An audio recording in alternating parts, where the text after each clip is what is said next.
Olá, sejam todos muito bem-vindos novamente ao Papo On, esse podcast que traz pessoas que têm muito o que dizer.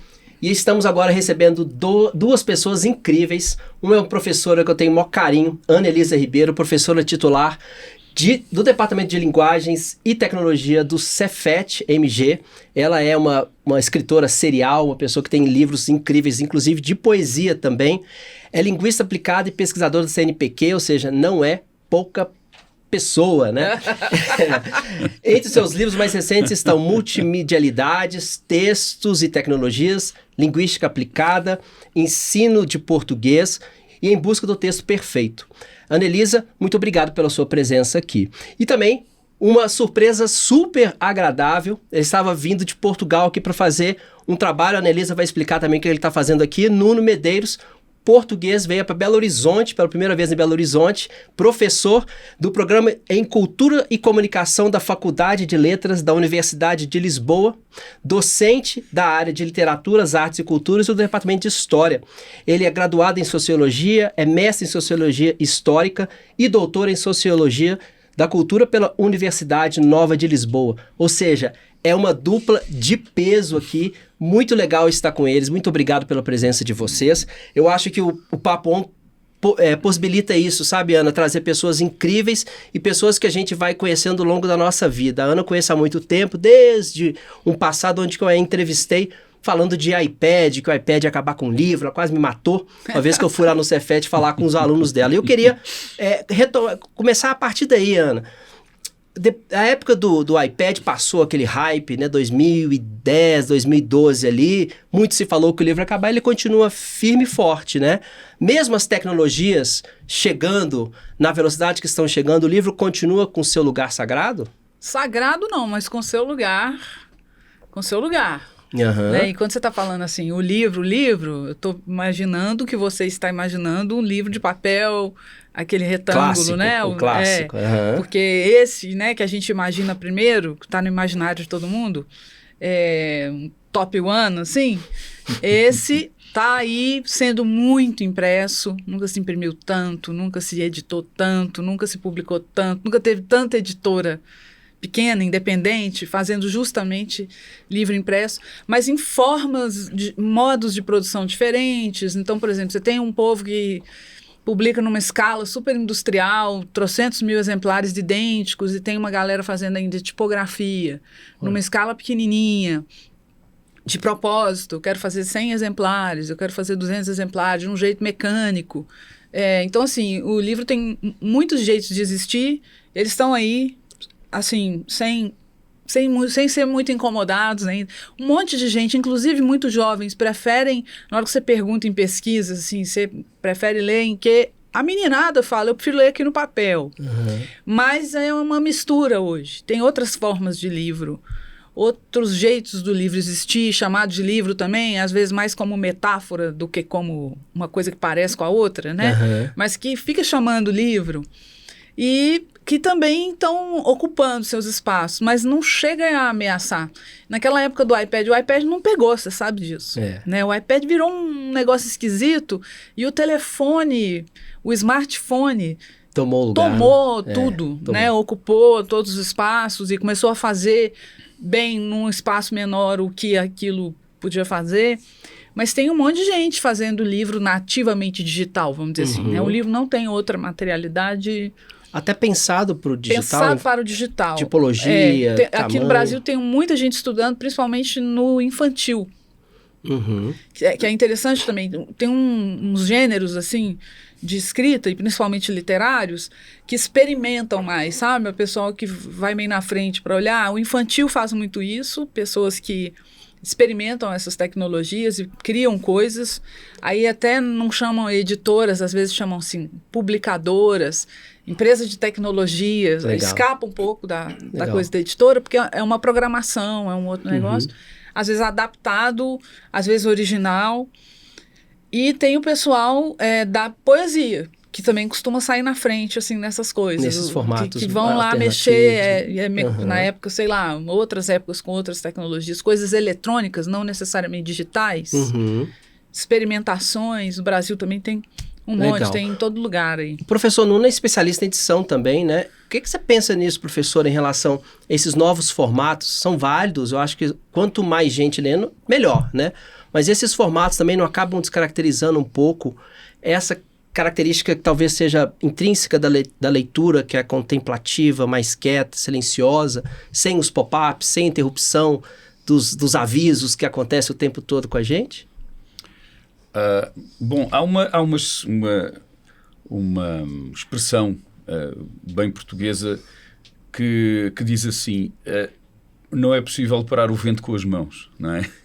Não é possível parar o vento com as mãos e, portanto, o livro aí está, enfim, nas suas manifestações mais diversas, como a Ana já falou, é impossível pará-las. Eu nem sei se é desejável. Porque por vezes, inclusive, pode haver situações em que, por um lado, novas expressões do livro, que aparece como metáfora, mas na verdade é também um suporte, porque o livro é objeto, mas também é ideia, na verdade, não é? E aquilo de que tu falavas do imaginário, etc. Não é? E por um lado, pode haver formas e fórmulas, modelos de produção de conhecimento, produção de recreativa, produção de literatura ou produção de qualquer outro elemento passível de ser lido, e aqui a leitura não é só a leitura que nós normalmente associamos historicamente ao livro, porque na verdade a leitura que associamos historicamente ao livro nunca foi só a leitura que nós associamos historicamente ao livro, não é? No século XIX e mesmo no início do século XX em Portugal, mas aqui no Brasil também, muitas vezes o livro publicado, impresso, editado, exatamente tal como nós tendemos a conformá-lo como uma espécie de modelo, não é? Do cânon do livro, não é? Na verdade, ele era lido de várias formas. Ele era lido muitas vezes oralmente. Ou seja, muita gente que não tinha capacidade de descodificar o texto, não é? Ou seja, pessoal analfabeto, na verdade, lia o livro através da leitura oral de outrem. Ou seja, havia gente que muitas vezes fazia leituras perfeitamente coletivas. Portanto, na verdade, a leitura também nunca foi só aquilo que a gente pensa. Não só contemplativa. Ou seja, não foi só contemplativa, etc. Muitas vezes lia-se também em espaços coletivos, como nas igrejas. Ou seja, havia alguém, por exemplo, o padre, que lia e as pessoas liam com ele, não é? Muitas vezes, inclusive, há casos mesmo estudados de pessoal que tinha os missais, os livrinhos, mas na verdade quase não conseguia ler, ou conseguiam ler, mas não conseguiam ler em latim. E na verdade liam por memorização. Eles decoravam. E, na verdade, aquilo transformava-se numa espécie de verdadeira oração, não é? Uma reza, né? Mas que nos permitia perceber que havia ali leitura, não é? E, portanto, a leitura pode ser de imagens também, não é? Eu que sou, um fanático de consumidor de gibis, de HQ, ou como nós falamos lá em Portugal, de banda desenhada, sei bem o que é olhar para um livro e concentrar-me no jogo entre o que está escrito e o que está desenhado, não é? Além de que, já desde há bastante tempo, falaste também na questão da poesia, não é? Desde há bastante tempo há experiências, ainda antes do mundo digital, experiências em vídeo, experiências até eletrónicas de poesia. Pronto, e desse ponto de vista, há uma cultura que é escrita por um lado, que não é escrita por outro, mas que é uma produção cultural que, na verdade, procura projetar-se para uma fruição. Podemos chamar isso de leitura, podemos não chamar. Eu acho que quando começamos a pensar a sério nestes conceitos, eles, na verdade, começam-se a desdobrar. Não é? E a ficar um pouco mais complexos. E, portanto, por um lado, eu acho que as novas modalidades de apresentação do livro, ou daquilo que nós podemos considerar como livro, têm que ver justamente com a possibilidade de eles serem suportes para estas novas e velhas modalidades, quer de produção, quer de interpretação ou de leitura. E, por outro lado, eu acho que também, em alguns casos, pode haver até benefício para o próprio leitor, para a distribuição, para a recepção, que o livro impresso, tal como nós tendemos a conformá-lo como o modelo, não é? Aquilo em que nós pensamos imediatamente quando pensamos no livro, que pode haver vantagem que não seja só esse o modelo, não é? E, portanto, pode haver situações em que seja difícil fazer radicar processos, por exemplo, de alfabetização ou processos de ensino que carece de professores porque não há, e é preciso incluir vídeos, etc, etc, que possa dispensar a presença do interessante livro, isso, professor, que aí eu faço uma ponte com o que você está trazendo a questão que talvez seja interessante a gente olhar também, professora, em relação ao acesso à leitura, né? Tem um caso recente agora, Fernanda Torres comemorando que o Brás Cubas agora está bombando no TikTok, né? Então pessoas que nunca tinham tido acesso, não só nacionalmente, como globalmente, passam a entender quem é efetivamente Machado de Assis, né? A potência desse escritor. E o acesso foi por um caminho, pelo TikTok, que é muito pouco acessível, talvez, para nós que somos sêniores, digamos assim, mas para os jovens é o principal canal de acesso a qualquer coisa, seja para o bem, seja para o mal, né?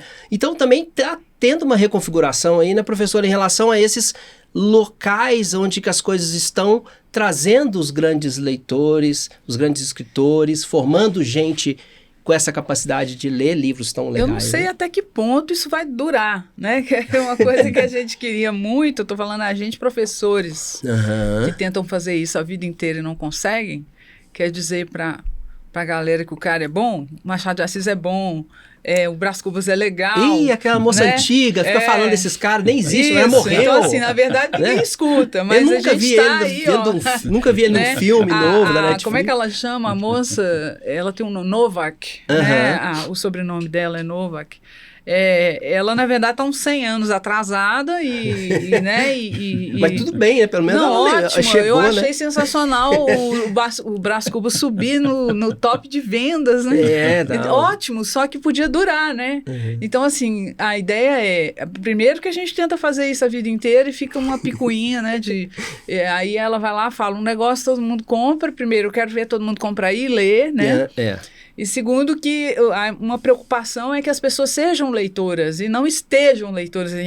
Que falou aqui, comprei, tá, mas então continua, né? Inclusive tem nas próprias livrarias, você já viu assim, tem os top 10 do TikTok, ou seja, uma parte reservada daquilo que se comenta, assim, né? Para as editoras, principalmente as maiores que têm condição de investir nisso, né? Porque é uma estratégia de marketing hoje. Não dá mais para ignorar os influencers, né? Os influencers de livro. São muitos e, de fato, eles convertem em venda a coisa, né? Porque, assim, sempre teve resenha de jornal, mas resenha de jornal a gente sabe que vende um livro, né? Esse pessoal, não sei, né? Eles estão ali falando, se comunicando e as pessoas compram o unboxing do livro, né? Assim, talvez, né? Então, assim, não dá para ignorar. Eu acho que não é uma coisa que dê para dizer, não quero fazer assim. As editoras já descobriram isso, tem as parcerias, não sei se vocês reparam, todo início de ano, mais ou menos, tem umas parcerias, elas fazem parcerias com os influencers, eles recebem os livros, às vezes é espontâneo, assim, eles vão escolher quais eles gostaram para falar, e outras vezes não, é pago mesmo, né? Então, fazem virar consumo, mas para quem é professor e está realmente preocupado, não é só consumo, né? A gente quer que a pessoa passe a ser leitora. E no caso do Machado de Assis é muito curioso, porque o que a gente viu ali foi assim, meio chocante. Estou falando isso há um tempão, minha vida profissional inteira. E a galera não é verdade que todos, né? Muita gente vai lá e lê, mas não fica, né? Eu não sei também se no caso dela vai ser duradouro, porque tem também uma coisa... Uma coisa muito rápida, você sabe disso, né? Um hype, de repente um hype, depois apaga, aí aparece outra coisa. O ciclo é muito rápido. Muito rápido.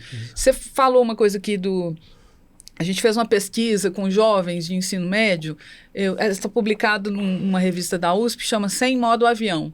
É uma coisa que os meninos disseram. Então, a gente, na verdade, estava querendo saber como eles leem. Não é se lê literatura ou não lê. É como, com que equipamentos, como é que eles misturam essas coisas e fazem isso com muita naturalidade. E não só jovens, todo mundo faz isso. A gente tem mania de separar por faixa etária, mas quem está no mundo faz mais ou menos a mesma coisa.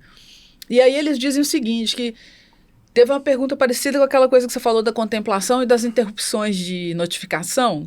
Eles falam isso, assim, eu não gosto muito de ler no celular porque fica chegando mensagem. Aí a gente perguntou, por que você não põe no modo avião? Eles falaram, não.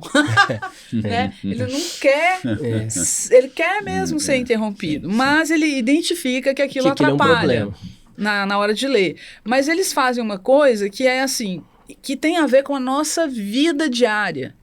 É outra coisa que era legal a gente entender, que livro não tem a ver com um momento exceção da sua vida. Livro pode ser uma coisa absolutamente junto com o cotidiano. Então, por exemplo, a gente perguntou assim, mas que hora que você escolhe que vai lendo o mesmo livro? Eles estavam lendo assim, um livro que a escola mandou, tipo Macunaíma, sabe? E aí eles tinham o PDF no celular, PDF não sei mais aonde, alguns tinham Kindle, muito poucos, e tinham o livro impresso, porque ele pega na biblioteca, um livro meio clássico, assim. Eles tinham todos, quer dizer, eles tinham o mesmo livro, entre muitas aspas, o mesmo livro de modos diferentes, disponíveis.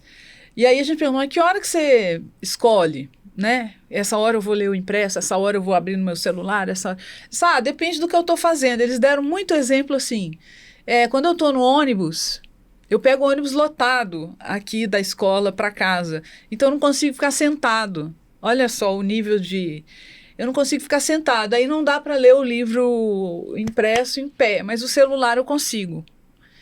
Então é nesse nível de miudeza que interessante, que você escolhe a modulação que você vai fazer dos acessos. Uhum. E tudo bem.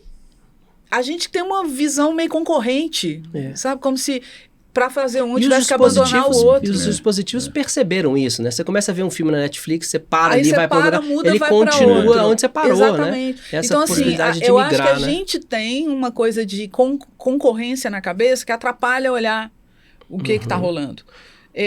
Não é concorrente, necessariamente, assim. Você não tem que ser um leitor de livro impresso puro, como se tivesse um purismo. Se você tiver todas as opções, você navega entre elas. Uhum. E era isso que esses meninos faziam e que nós também fazemos. Você se colocou aí como se fosse como é que é? O sênior. Nosso né? sênior. Mas você faz também, ainda mais um sênior todo equipado. Mas interessante isso, Ana, porque tem uma pesquisa recente que mostrou que 47% dos brasileiros se consideram leitores. E eu faço a pergunta em sala de aula assim, gente, quem lê? Qual livro está lendo? Ninguém sabe dizer qual livro que está lendo, ou seja, né? Tem muito de dizer que está lendo por uma questão até social, né? E eu pergunto, professor, o que você percebe de diferença entre esses países? Eu sei que é muito difícil a gente falar de maneira genérica, mas assim, Portugal você lê muito mais, Europa você lê muito mais que o Brasil, né? Em quantidade de livros por ano, ou interesse. Até quando você viaja, você vê, tem pessoas lendo muito jornal impresso, tem bancas de revista, etc. Coisa que acabou aqui praticamente, né? Como você percebe essa diferença entre Brasil e Portugal? E qual é o resultado dessa experiência do jovem lendo mais lá? Se pudéssemos aí, Ana-Elisa, comparar um pouco com... só argumento? O que tem essa pessoa que é mais nutrida pela leitura, se comparado com aquele que não lê, né, que está fora desses 47% aqui? Eu acho que... Não sei se minha pergunta foi meio maluca assim, mas... Não, isso faz todo sentido. Eu acho que, para já, tem obviamente que ver com o processo sociopolítico-histórico, não é? Porque mesmo para a Europa, Portugal está, desse ponto de vista, de uma certa forma mais convencional e tradicional de ver a coisa, ainda muito evolucionista, não é? Portugal está claramente na cauda da Europa, não é? Quando comparado com outros países que apresentam níveis de leitura de livros em termos de taxas médias por ano, não é? Muitíssimo superiores. Eu acho que a primeira ideia é percebermos isso como tendo uma relação com os processos históricos, não é? Portugal foi um país que passou quase que diretamente de uma predominância de cultura oral para uma predominância de cultura audiovisual, sem ter tido tempo histórico de sedimentar um período no meio, não é? Em que as pessoas iam aderindo enfim, a uma certa predominância de cultura escrita, não é? E de repente, quando passámos a ter condições de alfabetização, de acesso a bens primários, ou seja, quando, do ponto de vista social e económico, passámos a ter condições de, finalmente, fazermos o percurso que outros já tinham feito, em alguns casos 80 ou 90 anos antes, de repente já tínhamos um contexto completamente diferente, em que a televisão aparecia com um poder incrível, e nem sequer estou a falar dos últimos 30 anos, não é? Ou dos últimos 25 anos, em que estamos a falar, sobretudo, então, ainda de uma sociedade em rede, com a questão da globalização da informação, da internet, etc, etc. E, portanto, depois, a partir, sobretudo, do século XXI, o esmagamento do mundo digital. Nem sequer vou aí.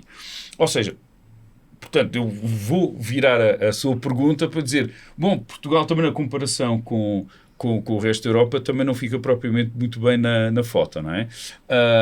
Evidentemente que o Brasil conhece processos muito específicos, diversos de Portugal, em primeiro lugar, também por esse percurso histórico, pela sua dimensão, etc. Eu cada vez tendo mais a achar que nós temos mesmo que mudar o paradigma. Porque, na verdade, quando olhamos para a complexidade destes temas, a partir de uma visão que poderia fazer sentido há 20 anos, ou há 30, ou há 40, não é? Quais são aqueles países onde as pessoas, em média, por ano, leem mais revistas, leem mais jornais, leem mais livros? Ora, hoje em dia o acesso à informação para efeitos da pessoa se informar, ou para efeitos da pessoa, digamos assim, fazer um certo tipo de escolhas de consumo, ou o acesso à recriação de lazer, ou o acesso aos bens intelectuais, o acesso ao conhecimento e por aí fora, hoje em dia faz-se de múltiplas maneiras, não há como negar, e por isso é que eu me revejo muito nessa ideia de temos que mudar o paradigma para deixar de ter o centro e pensarmos que hoje temos que ver que há modelos que são supletivos, são complementares, são, enfim, se quiserem, concorrenciais, mas não são necessariamente únicos ou exclusivos relativamente aos outros, não é? E eu acho que devemos utilizar cada vez mais essa maneira de ver quando pensamos nas taxas de leitura média. Porque o que é uma taxa de leitura média? É que nós estamos a utilizar essa maneira de recolher informação que fazia sentido para pensar uma sociedade que é diferente da de hoje. O que é hoje a leitura? Hoje a leitura é muito mais fragmentária. E é isso, e não é necessariamente só nos mais jovens, é nos mais velhos também, cada vez mais. Eu digo isto, peço desculpa, eu digo isto até com algum embaraço, mas não com total embaraço. Eu sempre, toda a minha vida, li jornais em papel. Eu já não leio jornais em papel e continuo a ler jornais cotidianamente. Eu já não leio jornais em papel há 4 anos. Eu até tenho um certo... Confesso, porque há aquela coisa também sensorial e tal, mas há a coisa sensorial porque nós somos da geração sensorial. Claro que o ser humano continua a ser sensorial. A meninada hoje não é menos sensorial do que nós éramos. Agora, eles já nasceram, eles já são verdadeiros nativos digitais. E, portanto, só para embrulhar a pergunta, ou para me conseguir desembrulhar da pergunta, eu tendo hoje a olhar para estas comparações internacionais com mais calma e com um sentido, a crítica até maior, porque se hoje as condições e o contexto mudou, como é que nós podemos pensar esse contexto da mesma forma? E como é que podemos continuar a insistir em recolher a partir dos mesmos pressupostos e premissas informação, não é? Quando hoje já devemos, se calhar, pensar a recolha de informação de uma outra maneira, porque a interpretação que fazemos dessa recolha também tem que ser diferente. Não é? Quer completar, professor? Eu acho que tem uma coisa que ele fala de Portugal que não é muito diferente no Brasil, não. Essa coisa do tempo, não teve tempo para ser impresso. E no nosso caso, foi proibido, né? No nosso caso, os queridos portugueses não deixaram a gente imprimir, ter prensa, até 1808. Exatamente. Então, a gente começa o processo... Claro, tinha coisa clandestina e tal e coisa, mas assim, a gente começa o processo de publicação quando a família real vem e permite, mas com muita censura, etc. Depois começa a ter um monte de, vamos chamar editoras, mas não era, né? Não era isso que a gente chama de editora, mas as gráficas, as imprensas, Aí vem o romance no final do século, né? Que aí aquela publicação de livros e tal. E o início do 20. Até aí, a alfabetização era para uma minoria da minoria, né? Então, uma coisa puxa a outra. Uhum. Se você tem uma imprensa funcionando, precisa de gente para ler, né? Aí começa, enfim, as lutas por isso vão ganhando. Essas reivindicações vão acontecendo. O caso feminista é muito importante, que é a alfabetização das meninas, né? Uhum. Não, você sabe que as mulheres são a maioria dos leitores, né? Assim, hoje. Mas elas foram proibidas de ler até o século XX. De ler, assim, de ser alfabetizado, de estudar. Então, você precisa aumentar esse público, né? Que não é só porque todo mundo é bonzinho, tem razões comerciais, vamos dizer, né? A hora que as editoras crescem no Brasil é a hora que as universidades aparecem e precisam de livros para as pessoas estudarem. Aí aparece um monte de editora que alimenta esse mercado, não são editoras universitárias, editoras privadas que produzem livros que alimentam os cursos superiores, por exemplo, né? Então as coisas estão muito ligadas, não é o livro sozinho, né? O livro, ele também aquela velha história, né? Ele é uma coisa, ele é um duplo, isso está em muitos filósofos, historiadores e todo mundo, que é a coisa do livro ser um objeto simbólico e comercial. A gente gosta muito de falar da parte simbólica, bonita, bacana, mas tem a parte material dele, a questão da venda dele, do consumo dele, que é a parte que a gente não gosta tanto de falar, porque é meio feio, né? Falar de uma coisa tão nobre e falar de dinheiro. Não pode ter esse problema. Então, assim, o livro ele não é parecido com o que ele falou. Assim, a gente pulou um pouco de uma coisa super oral, com pouca gente alfabetizada, para televisão, sabe? E aí não teve esse período grande, assim, de amadurecimento. Talvez. Só que é isso, né? É isso. Então a gente tem que fazer tudo ao mesmo tempo. É meio assim. Né? E agora cada vez mais, né, professora? Cada vez mais, porque chega um outro negócio, uma outra tecnologia, um outro acesso e aí embola, né? Dá esse nó aí maior ainda. E aí, fala isso para uma escritora como você, pode parecer uma pergunta ruim, assim, mas eu queria fazer. O livro não é muito caro no Brasil? Essa pergunta porque aquela coisa assim, vá ao teatro, né? Mas então me dá o ingresso para eu ir, porque eu quero te prestigiar no teatro, mas eu não quero pagar o teatro, né? O livro não é muito caro, e aí, emendando aqui com o professor, existe a lei do preço fixo do livro em Portugal e não dá para fazer isso aqui, porque às vezes você quer comprar... Tem um livro que eu estava buscando aqui, estava custando R$1.000 e tantos, um livro de inteligência artificial. Não tem jeito de ter acesso a isso. Né? Impossível. Importado ou não? É importado. Mas aí tem uma questão também que as pessoas querem colocar o preço alto como desculpa para não ler também. Mas a gente tem muito acesso a livros gratuitos e bibliotecas, etc. Que também... Não, e mesmo não gratuito, porque tem essa lógica que tem um pouco a ver com a internet, você não quer pagar, né? Mas não é caro, primeiro. Ele encareceu nos últimos tempos. A média de preço do livro no Brasil era R$30, R$40, agora é 50, 60. Ele encareceu, principalmente depois da pandemia. Nem todo mundo sabe, livro impresso, o papel é cotado em dólar. É a principal... Mas não é imune, o papel não se paga imposto, né? Mas está caro. É imune, mas está caro, né? Então, assim, tem uma questão material ali que tem a ver com esse encarecimento, mas não só. De qualquer forma, vamos imaginar um livro de R$50, né? Quando você percebe ou aprende o tamanho do investimento para aquele livro ser R$50, se ele for precificado com honestidade, né? Pode ter alguém que precifica, sobreprecifica. Mas, assim, supondo que as pessoas sejam honestas, para produzir um livro, talvez fosse importante as pessoas saberem o que é produzir um livro. Porque dá a impressão que é assim, um cara escreveu um texto e saiu assim do outro lado, igual a impressora de casa, entendeu? E não é, tem um processo grande, quanto mais cuidadoso ele é, mais profissionais ele envolve, todo mundo tem que ser pago, né? Então, a começar pelo autor, que é o que menos ganha, passando por todo mundo que está, os elos todos da cadeia, até ele chegar, por exemplo, numa livraria. Vamos pensar. Se é que as pessoas vão em livraria, né? Que é outra questão no Brasil. No Brasil tem pouquíssima livraria. Livraria tá virando papelaria, né? Algumas sim, né? Mas tem as livrarias de rua pequenas que resistem. Só que são poucas, muito poucas no país desse tamanho, concentradas em, por exemplo, em BH, na Zona Sul, por exemplo, né? Então tem uma questão aí. Mas assim, se a gente pensar como aquilo é produzido, como qualquer outra coisa é produzida para chegar naquele valor, não é caro. Ninguém ganha quase nada em nenhuma etapa. O lucro da empresa que produz livro é dos menores que existem. Tanto que os grupos multinacionais de cinema, de tudo, que compraram editoras no virada dos anos 90 para 2000, devolveram. Muitos devolveram. Tipo assim, Warner Brothers, sabe? Porque não é um negócio que ninguém fica rico, sabe? É uma coisa que é muito...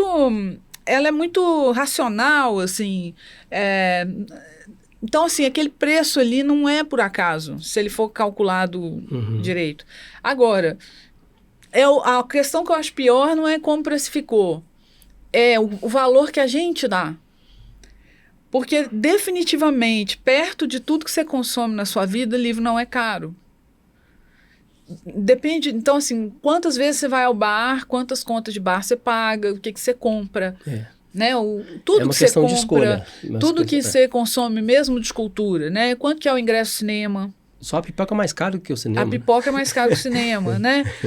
Eu acho cinema caro. E eu lembro, porque eu sou daquela geração que não tinha a meia entrada. Eu lembro quando a meia apareceu, quem não paga meia dobrou. Na verdade, eu estou pagando de alguém, né? Então, assim, onde você vai pôr o seu dinheiro, eu acho que é mais questão, entendeu? Assim, quanto que você paga por... Hoje a música acabou, né? Não tem que comprar um CD, né? Tem o lance do streaming, que é um outro jeito de consumir. Você paga uma assinatura de uma coisa, mas quanto você paga de assinatura? Quanto que você paga não sei quantas assinaturas que você tem. Então, assim... É o quê? Sei lá, R$20 uma, 29, mais 30, quanto? R$30 na outra? Já deu um livro, né? Então, assim, eu acho que é difícil discutir com as pessoas onde ela vai empregar a grana dela, mas dizer que livro é caro é meio complicado. Tem a ver mais com não quero comprar isso, sabe? Do que com, isso é muito... Livro tinha que ser quanto? É inviável, dependendo do livro. Um livro custar R$10, mas será que R$10 é barato? Aí a minha próxima pergunta é o seguinte: se os livros custassem R$10, você compraria? Isso é uma boa pergunta. Ou você não lê? Por que não lê? Aí não é caro. Aí se for barato, eu continuo não comprando. Entendeu? Assim, eu não gosto muito de prescrever, ficar falando que a pessoa tem que fazer isso ou aquilo. Ela faz o que ela quiser. Mas é uma pena pra gente que sabe, que gosta, que as pessoas não comprem e leiam mais livros, né? Porque, de fato, é uma coisa, é um outro negócio na sua vida que é diferente de assistir filme, que é diferente de ouvir música, que é uma outra parada. Pode continuar, e de novo, a visão concorrencial. Pode continuar ouvindo música, pode continuar vendo seus filmes. Pode. Você pode pôr a leitura no meio da sua paisagem. Sem dúvida. Entendeu? Né? Criar uma rotina. Criar uma rotina. E ela tem que ser criada. Eu acho que a Retratos deu a mesma coisa agora, né? A Retratos da Leitura no Brasil, que é aquela pesquisa que acabou de sair. Sempre o primeiro item lá, quando pergunta por que você não lê, não tenho tempo. Não tem tempo, né? mas aí o país é o que mais consome redes sociais. Rede social, exatamente. Então, assim, esse não tem tempo é muito relativo. É muito relativo. Se você não luta por ele, a gestão do seu tempo, que em alguma medida é sua. O nosso tempo é roubado por muita coisa que a gente não controla. Você não quer trabalhar 12 horas por dia, mas você tem. Né, que trabalhar. Então, beleza, a gente não manda assim no nosso tempo, infelizmente. Mas o que você manda da gestão do seu tempo, você faz o que com ela? O Brasil é campeão de ficar olhando, subindo tela de Tem um livro social. muito interessante, chama A Fábrica de Cretinos Digitais, não sei se você já leu, conheço. Né? Que fala traz muita pesquisa sobre isso, né? O quanto tempo que se perde consumindo, ele chama de tela recreativa, né? Que não gera nenhum tipo de conhecimento. Você vai aprender como é que você abre uma tampa de um produto assim, de maneira diferente, mas isso não te soma nada enquanto conhecimento, né, professor? E aí eu queria entender também como é que fica essa questão do preço do livro lá em Portugal, assim. Há essa diferença? Porque tem tudo em relação a PIB, tem relação a salário, a gente sabe, né, mas o que que essa lei trouxe, assim, de benefício direto? Tem isso também que o nosso poder de compra é cada vez pior, né? Então vai você vai ficando comprar caro um em livro, você vai relação comprar ao um que quilo você de ganha. carne. Exatamente. Né? Então você tem essa questão. Mas lá tem lá chama lei do preço fixo? Sim, sim. Antes de chegar à lei do preço fixo, eu subscrevo completamente o que tu disseste. Ou seja, lá também há muita conversa de os livros estão caros. Ou tempo e tal. Claro que muitas vezes nós tendemos nós que nos preocupamos com o livro e que gostamos de ler e que, mesmo quando queremos ter um discurso mais moderno, mas apesar de tudo ficamos com pena de que outros não leiam, não é? Queremos ter um discurso mais liberal e tal. Não, cada um faz o que quer e coisa. A leitura não tem que ser conotada simbolicamente como algo melhor por si próprio, etc, etc. Mas, na verdade, muitas vezes nós acabamos por ter pena porque nós valorizamos e não deixamos de valorizar de uma forma um pouco prescritiva, não é? Mesmo quando dizemos que não. E portanto eu acho que muitas vezes nós também estamos aqui a lidar com impressões, não é? Mas a impressão que me dá é um pouco a mesma, ou seja, muitas vezes o pessoal queixa-se, mas acaba por ter tempo e acaba até por ter às vezes disponibilidade financeira para outro tipo de consumos de lazer, outro tipo de consumos de acesso à informação. Dito isto, é óbvio que quando estamos a falar de franjas de pobreza mais evidentes, e não estou a falar daquela pobreza miserável, mas franjas de pobreza, evidentemente que as pessoas aí têm de fazer escolhas e normalmente o livro fica sempre a perder, porque o livro não é um bem de primeira necessidade, pelo menos para essas pessoas, obviamente. E muitas vezes a possibilidade de ter acesso a elementos que nos permitam uma distração, que nos permitam uma fruição estética na televisão, em qualquer tela, não é? Acaba por ser muito mais sedutor do que o livro, não é? Até porque o acesso ao livro é ele próprio também muitas vezes um acesso que é difícil. Porquê que é difícil? Não necessariamente porque hoje em dia a possibilidade de encomendar um livro ou de comprar um livro seja menor, pelo contrário, é cada vez maior, mas a encomenda do livro ou a entrada em espaços onde o livro existe é muitas vezes para certo tipo de pessoas um espaço interdito, porque a pessoa não se sente à vontade no espaço. Eu que sou filho de livreiros via isso claramente quando os meus pais, por exemplo, faziam a feira do livro na feira de Setúbal, feira de Santiago. Setúbal é a cidade em Portugal onde eu vivo.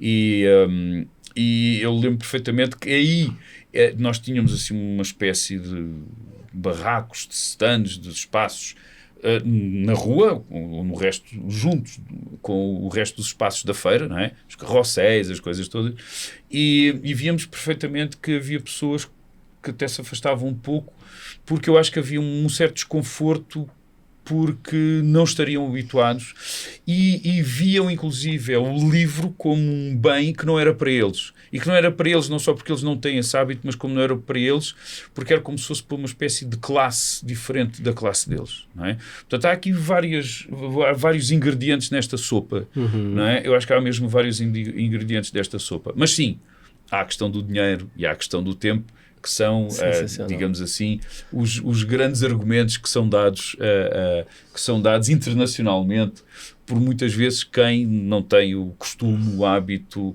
a prática do acesso ao livro, da leitura. Até porque sabemos que é possível ter acesso ao livro físico e não físico através das bibliotecas, etc. Preço fixo. Preço fixo é outra música, não é? É outra história, não é? Nós temos a lei do preço fixo desde 1996, portanto vai fazer agora 30 anos. 30 anos. E já foi sucessivamente alterada, sempre no sentido, curiosamente, de mudar o preço fixo.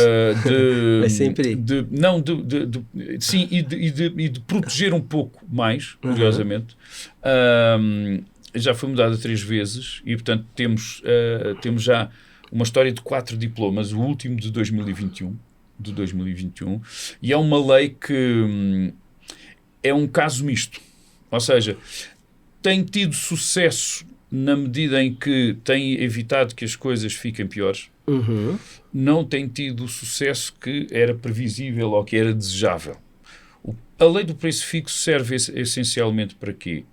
Serve essencialmente para proteger os interesses de intermediários como os livreiros, que são absolutamente essenciais como formas de acesso ao livro, porque eles próprios são prescritores também. Não é? E eles fornecem um serviço de valor agregado, valor acrescentado, mas, por outro lado, também servem, de alguma maneira, para não desproteger os interesses dos editores. Ou seja, garantindo que, num período que pode ser estabelecido por lei, 6 meses, 1 ano, 1 ano e meio, não é? A venda normal de livros não será afetada no seu preço, evitando que se estabeleçam formas desleais de concorrência. Ou seja, que o livro saia e daí a uma semana já esteja a ser vendido por metade do preço. Ou se esteja a ser vendido em condições especiais. Ou porque é uma feira e, portanto, pode ter um desconto maior. Ou porque é a Black Friday. Ou porque é isto, ou porque é aquilo. Ou porque é o dia especial disto e daquilo. Ou porque alguém ganhou um prémio e, portanto, naquela semana há preços especiais. Ou seja, para evitar que se faça isso, não é? A lei do preço fixo procura assumir que para os livros novos, ou para reedições de livros, mas para livros editados recentemente, no curso dos primeiros 6 meses, ou 1 ano, ou 1 ano e meio, aquele livro não possa sofrer, a não ser em situações muito excepcionais, muito específicas, não possa sofrer uma alteração de preço. É claro que isto depois o pessoal arranja sempre maneira de driblar. Eu acho que esta palavra driblar é ótimo. Não tem outra, não é? É contornar e tal, não é? É quase uma espécie de jogo de ginga, não é? É permanente. E eu próprio devo confessar que faço parte de uma associação cujo propósito exclusivo, pelo menos neste momento, é a edição. A Fora de Jogo, que é uma editora, em que nenhum de nós é profissional, portanto nós não ganhamos dinheiro com isto, mas por causa disso, justamente, com base no nosso trabalho voluntário, conseguimos preços mais vantajosos para o consumidor final. E, portanto, nós tentamos publicar livros que muitas vezes resultam não só de trabalhos de teses académicas, mas até de trabalhos artísticos, etc., que de outra forma não teriam muita possibilidade de existir, ou que já existindo se encontram esgotados, ou que nós achamos que podem tomar posição, uma espécie de debate público permanente, não é? Nessa ideia de esfera pública em que as pessoas geram regimes de interlocução, não é? Agora, o que nós fazemos é o preço de pré-venda. E o preço de pré-venda é um preço mais barato. Por exemplo, no dia do lançamento é um preço mais barato. Isso é uma forma que não é maldosa, mas isso é uma forma de ir contra a lei do preço fixo. Reconheço e contra mim falo. Atenção, se algum dos meus colegas da associação ouvir isto, eu vou ficar em maus lençóis. É por isso que eu vou divulgar logo isto junto deles, que é para tirar a coisa logo. Não é? E eu, só para acabar, e portanto, a lei do preço fixo, se não corrigiu as disfunções do mercado, pelo menos permitiu que elas não ficassem piores. Ou seja, as coisas seriam piores do que estão. E, sobretudo, eu acho que a ideia de defender os interesses e a própria existência de espaços e de agentes, não é? De instâncias como as livrarias e os livreiros é absolutamente fundamental. Muito legal, Vocês conseguem segurar a Amazon lá? Eu acho que a Amazon lá não tem... eu não tenho dados. Portanto, vamos funcionar da base da impressão, não é? Eu acho que a Amazon lá, não se esqueçam, Portugal é um país europeu pequeno, portanto, nós temos uma relação com outras línguas, nós fomos obrigados a internacionalizar-nos. À força, não é? E não é só pelo Império, não é? Ou seja, acabou o Império em 74, onde é que nós vamos? Só a Europa, não é? E, portanto, nós não temos hipótese, nem temos o que vocês têm aqui, que é uma dimensão continental em que vocês se conseguem quase bastar a vocês mesmos. Nós é impossível. E, portanto, a relação com o livro exterior por exemplo, a relação com o livro estrangeiro, etc. É muito próximo, muito geograficamente forte. muito Portanto, diferente a Amazon nunca teve grandes problemas. Agora, também há uma dinâmica muito interessante das próprias livrarias virtuais lá, como o caso da UC, por exemplo, talvez seja a maior, não é? E é um caso muito interessante. O que é que acontece? Também as livrarias têm vindo a definhar e a morrer. Aqui também são tem, espaços que algumas conseguem sobreviver, mas com dificuldade. Outras vezes até livrarias associadas a redes que são a propriedade, por exemplo, de grupos editoriais, têm mais facilidade, porque obviamente criam sinergias em que o grupo editorial também aposta naquelas livrarias e, portanto, acaba muitas vezes por beneficiá-las em detrimento de outros espaços, etc, etc. E, portanto, a Amazon não exerceu, pelo menos à partida em Portugal, um efeito de rolo compressor. Isso não. Interessante. Gente, queria entrar numa temática que é super legal, inteligência artificial. A inteligência artificial está ajudando a gente a construir textos, está ajudando a gente a fazer resumo dos textos que a gente não quer ler, uma série de coisas assim. E eu queria começar provocando você, professora, com a seguinte pergunta. Você ofereceria seus livros para treinar a inteligência artificial? O que você acha que a inteligência artificial está fazendo com os escritores, ou o que pode fazer com os escritores? Olha, é difícil. Assim, eu entregar para treinar, não. Não, né? Mas ela já fez. Assim, né? O problema é que ela não me não, pergunta. Exatamente. Teoricamente, ela não usou, ela não poderia usar um livro seu que tem direito autoral para treinar. Mas se tiver na rede... Se tiver na rede, é uma peixe, resenha, tiver um se tiver resumo, na rede, sim. é peixe. Porque nós temos duas redes artificiais no Brasil, brasileiras mesmo, que chama Amazônia, outra chama Maritaca.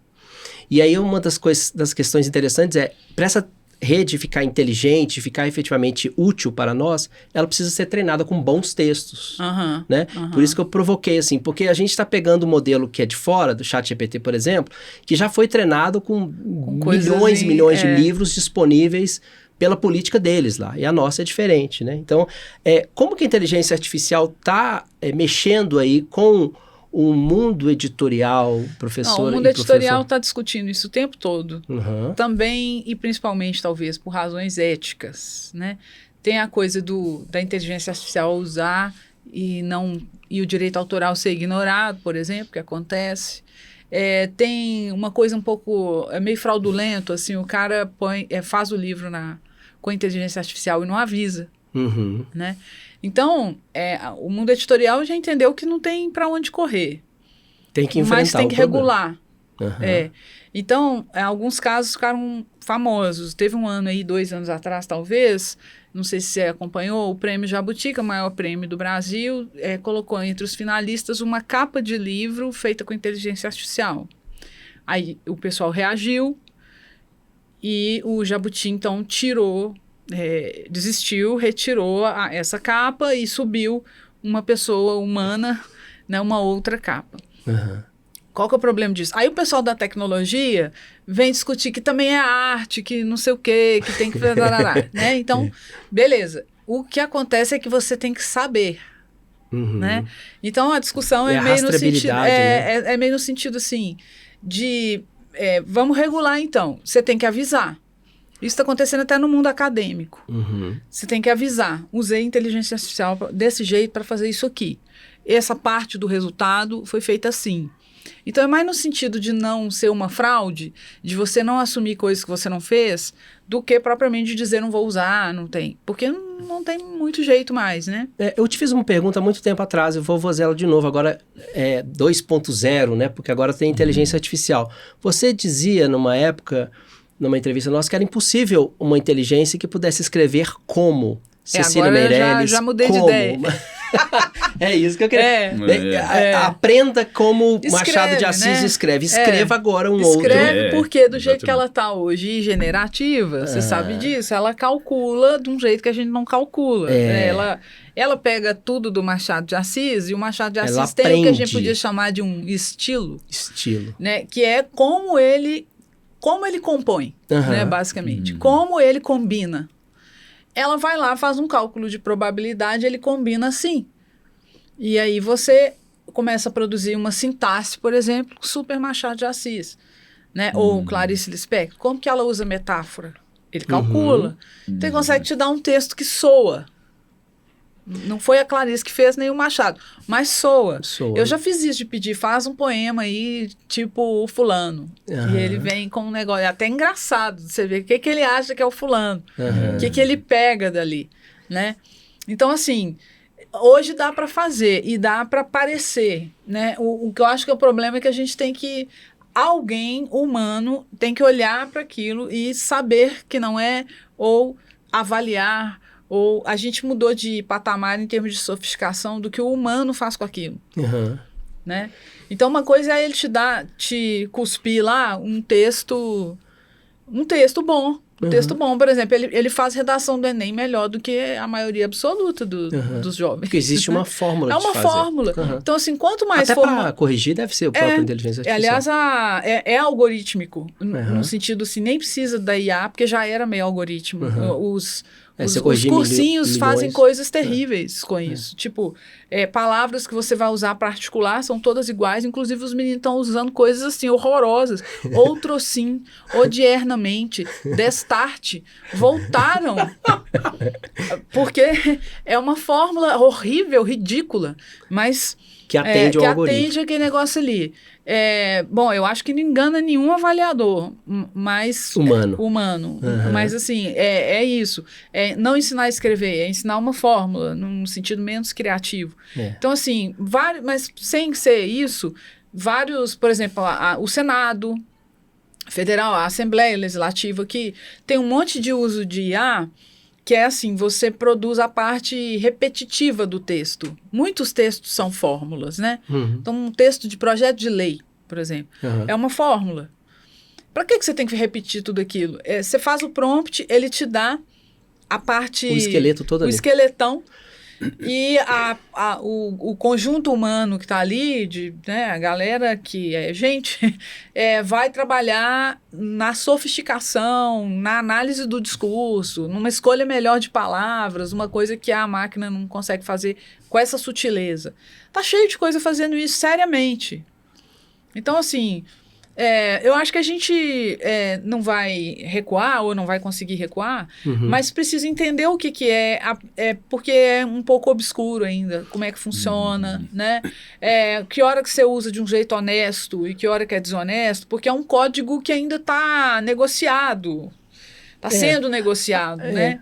Não, até onde que eu vou? É legal fazer uma capa de livro com IA. Mas tem que virar uma categoria no prêmio, tem que virar uma categoria, ou capas com, entendeu? E texto também. O cara faz um livro em segundos e já tem. Já tem. Mas tem que estar escrito em algum lugar. Esse negócio foi assim, porque é desleal, né? Num sentido assim, é desleal. Agora, tem coisa que eu duvido que faça, porque o humano, porque aquela coisa, né? É meio assim... É retroativo, né? A inteligência artificial, ela trabalha com o passado. Para trás, né? Então, assim, eu não sei até que medida... Não pode ser que sim, mas que ela consiga uma projeção para frente. Que o humano consegue, né? O humano consegue surpreender. Você tem até uma... Parece que você leu aqui que eu estava escrevendo, que assim, Byung-Chul Han, né, que aquele pesquisador e filósofo, né? Está muito famoso, aqueles livros pequenininhos, são ótimos. Ele fala assim, inteligência artificial aprende com o passado. O futuro que ele calcula não é um futuro no verdadeiro sentido da palavra.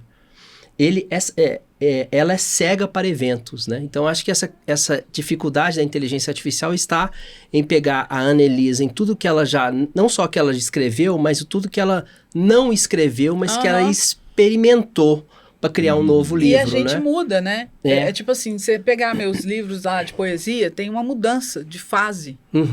Eu não escrevo o algoritmo de tudo que eu já escrevi.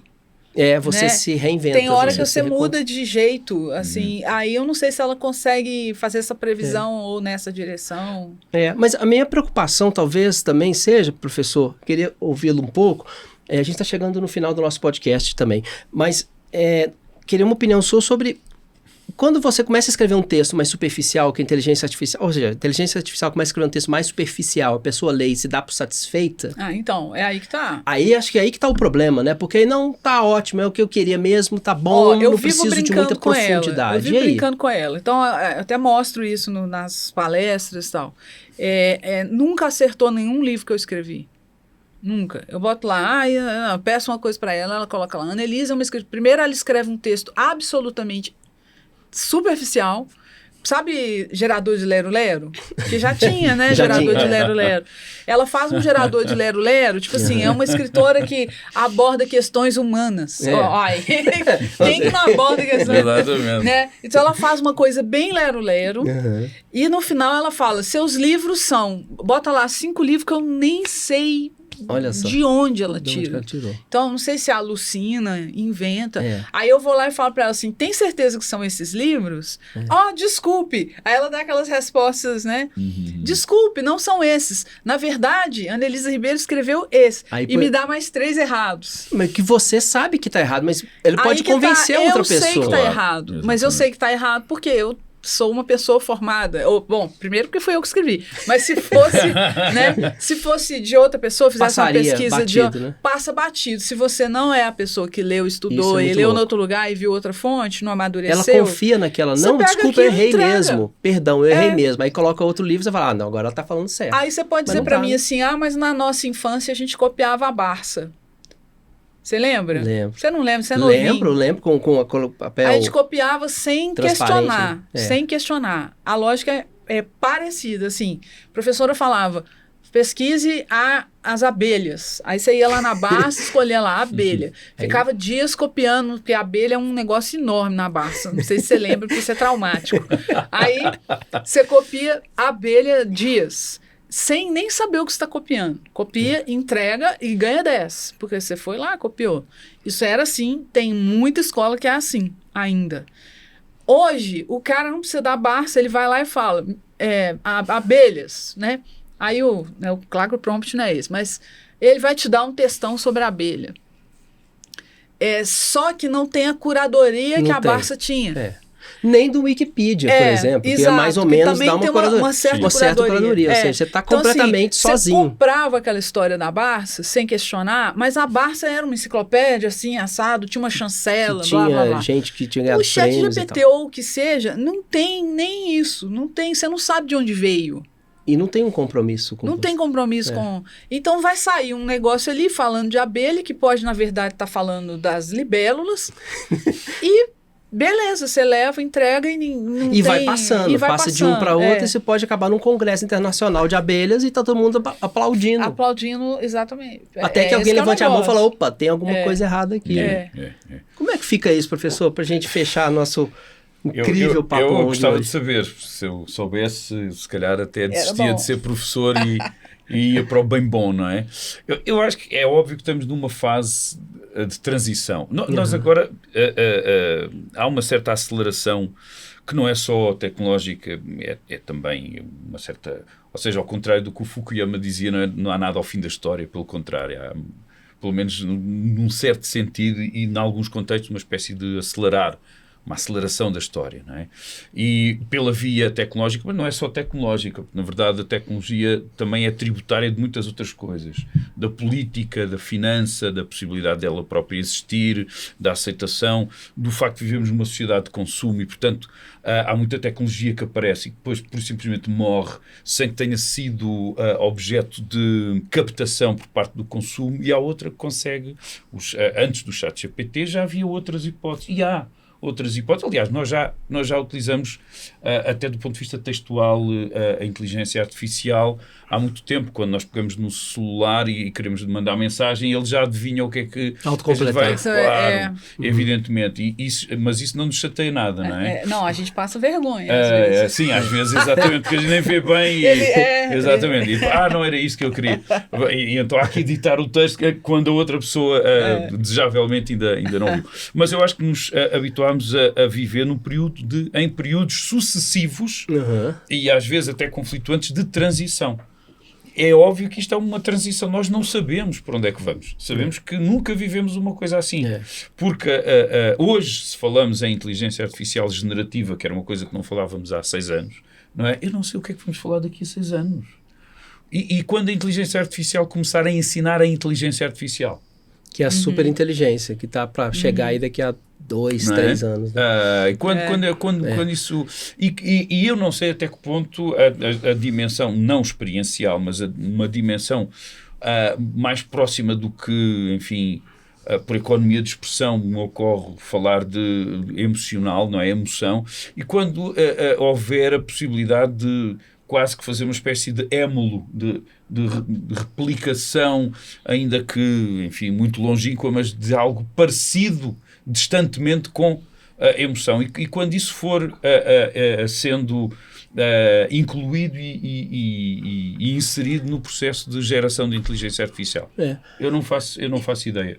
Mas, e portanto, eu neste momento sei que a capacidade de invenção do ser humano também consegue olhar para a inteligência artificial e, por exemplo, no âmbito da criação poética, por exemplo, há já muitos exercícios interessantes assumidos de poesia experimental, relacionado com a poesia experimental feita a partir de uma programação da inteligência artificial para gerar um certo tipo de resultados que não são previsíveis. Mas isso assumido mesmo. Ou seja, e aí há uma espécie de curadoria e de autoria, ou pelo menos coautoria, não é? Pronto. Mas também, evidentemente, temos isto. Estamos num processo de transição, né, professor? Eu quero marcar uma nova entrevista nossa daqui a 2 anos. A gente vai ver o que vai estar... Que rolo que deu. Você lembra que a gente falou aquela bobagem lá, que não ia acontecer isso? Olha só o que aconteceu, né? Realmente é um exercício complexo da gente olhar o futuro e entender como é que vai estar. E a gente tem essa preocupação porque texto mata também, né? A gente tem histórias no jornalismo a Escola Base de Brasília, né? Que são coisas... E o texto pode matar também, né? O texto salva, mas também mata, né? A desinformação, a invenção, né? Hoje, por exemplo, tinha um vídeo na internet com uma pessoa... de um barco correndo contra um navio gigante. E as pessoas comentando, como é que ele sobre... Gente, é tudo mentira. A construção da imagem feita por inteligência artificial nos dá todo o tempo essa necessidade de... Foi mesmo dito isso? Isso existiu? Nós estamos perdendo o senso de realidade, né? O que é muito sério. Com os deepfakes e com aquelas coisas todas. Louco, né? Uma coisa de louco.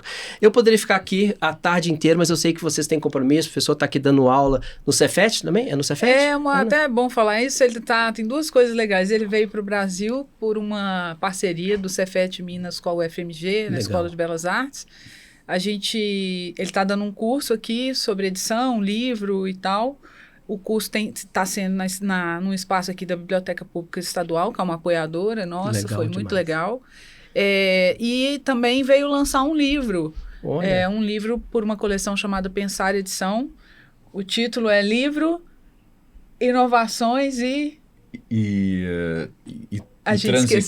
Trânsitos. Livre, Inovações e Trânsitos, acabou de sair, a gente nem lançou ele ainda, vai lançar quinta-feira. Que legal. Mas convém explicar porque é que a gente não tem, a gente ainda não se lembra completamente do título, não é?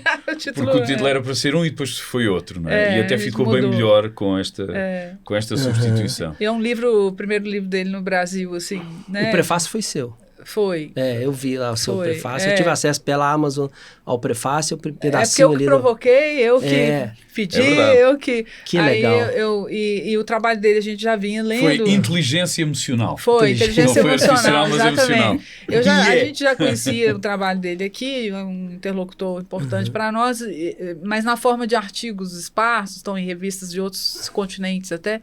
E aí a gente pediu... Ele fez essa coisa com a gente, esse projeto legal, assim. E como as coisas acontecem, né? Deus não joga dados, né? Mas jogou e deu certinho pra gente estar junto aqui hoje, nesse horário. Queria agradecer demais a presença, professor. Um grande abraço, muito obrigado por ter vindo. Ana Elisa, obrigado mais uma vez aí por estar, né, nessa parceria de tanto tempo já. E você que esteve até agora acompanhando o Papo On, continue seguindo a gente, marque aí o sininho para você receber as notificações dos novos vídeos e vem mais Papo On por aí. Muito obrigado pela audiência, pela paciência e também distribua essa informação nos streamings aí, dos mais variados, qualquer lugar que você for, você vai encontrar o Papo On para você compartilhar. Muito obrigado, gente. Foi ótimo, adorei. Eu que agradeço. Obrigado pelo espaço. Obrigado mesmo. Maravilhoso. Muito obrigado.